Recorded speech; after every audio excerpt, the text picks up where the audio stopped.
మనం క్రియ గురించి అయితే తెలుసుకుందాం. క్రియ అంటే అందరికీ తెలుసు. క్రియ అంటే ఏంటంటే ఒక పనిని తెలియజేయు పదాన్ని మనం క్రియ అని అనడం జరుగుతుంది.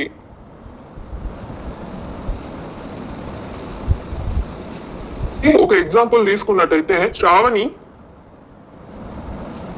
పాఠశాలకు వెళ్ళింది.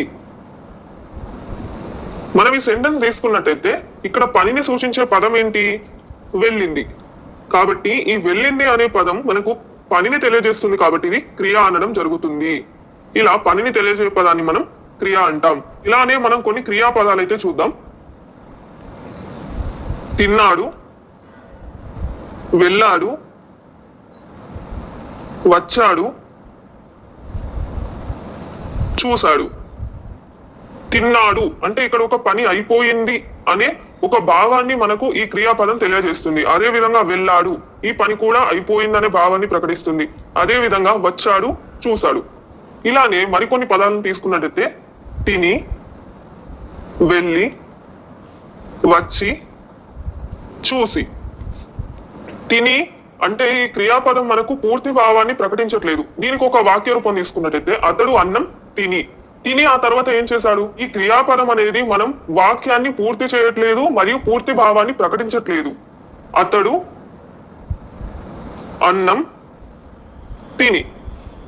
అతడు అన్నం తిని ఆ తర్వాత ఇంకా ఏదో చేయబోతున్నాడు అనే భావాన్ని ఈ క్రియాపదం మనకు తెలియజేస్తుంది. అదే విధంగా వెళ్ళి ఆ తర్వాత ఏం చేశాడో మనకు తెలియదు. ఈ క్రియాపదం కూడా మనం వాక్యాన్ని పూర్తి చేయట్లేదు. అతను గుడికి వెళ్ళి ఆ తర్వాత ఏం చేశాడో మనకు తెలియదు. కాబట్టి ఇలాంటి క్రియాపదాలు మనకు పూర్తి భావాన్ని ప్రకటించట్లేదు మరియు వాక్యాన్ని కూడా పూర్తి చేయట్లేదు. ఉదాహరణలు తీసుకున్నట్టయితే ఇక్కడ ఉన్న ప్రతి క్రియాపదం కూడా వాక్యాన్ని పూర్తి చేసింది మరియు పూర్తి భావాన్ని ప్రకటిస్తుంది. వాక్యాన్ని పూర్తి చేస్తూ పూర్తి భావాన్ని ప్రకటించే క్రియాపదాలని మనం ఏమంటామంటే సమాపక క్రియలు అని అనడం జరుగుతుంది. మనం తీసుకున్న రెండవ రకం ఉదాహరణలు తీసుకున్నట్టయితే ఇక్కడ ఇవి వాక్యాలను పూర్తి చేయట్లేదు మరియు పూర్తి భావాన్ని ప్రకటించట్లేదు.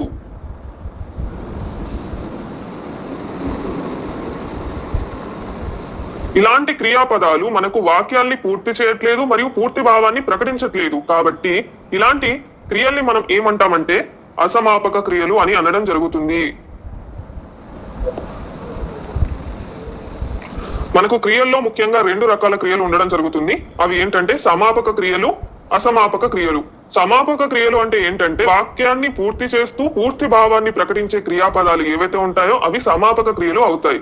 అదే విధంగా వాక్యాలని పూర్తి చేయకుండా పూర్తి భావాన్ని ప్రకటించని క్రియాపదాలు ఏవైతే ఉంటాయో వాటిని అసమాపక క్రియలు అని అనడం జరుగుతుంది. క్రియలకు సంబంధించిన టాపిక్ మీకు కరెక్ట్ గా అర్థమవుతేనే వాక్యాలు రకాలు అనే టాపిక్ క్లియర్ గా అర్థం అవ్వడానికి అవకాశం ఉంటుంది. కాబట్టి జాగ్రత్తగా చూడండి. ఇక్కడ మేము గుర్తుంచుకోవాల్సిన ఇంకొక అంశం ఏంటంటే సమాపక క్రియల్ని అసమాపక క్రియలుగా మార్చడం. ఇక్కడ చూడండి, తిన్నాడు అనేది మనకు సమాపక క్రియ, వాక్యాన్ని పూర్తి చేస్తుంది. దీన్ని అసమాపక క్రియగా ఎలా మార్చాలంటే తిని. అదే విధంగా వెళ్ళాడు అంటే వెళ్ళి, వచ్చాడు అంటే వచ్చి, చూశాడు చూసి, చూస్తున్నాడు. ఇక్కడ సమాపక క్రియను చూసుకున్నట్టయితే చూస్తున్నాడు అంటే అది వర్తమాన కాలంలో జరుగుతూ ఉంది. కాబట్టి దీనికి అసమాపక క్రియ ఏమవుతుందంటే చూస్తూ. అదే విధంగా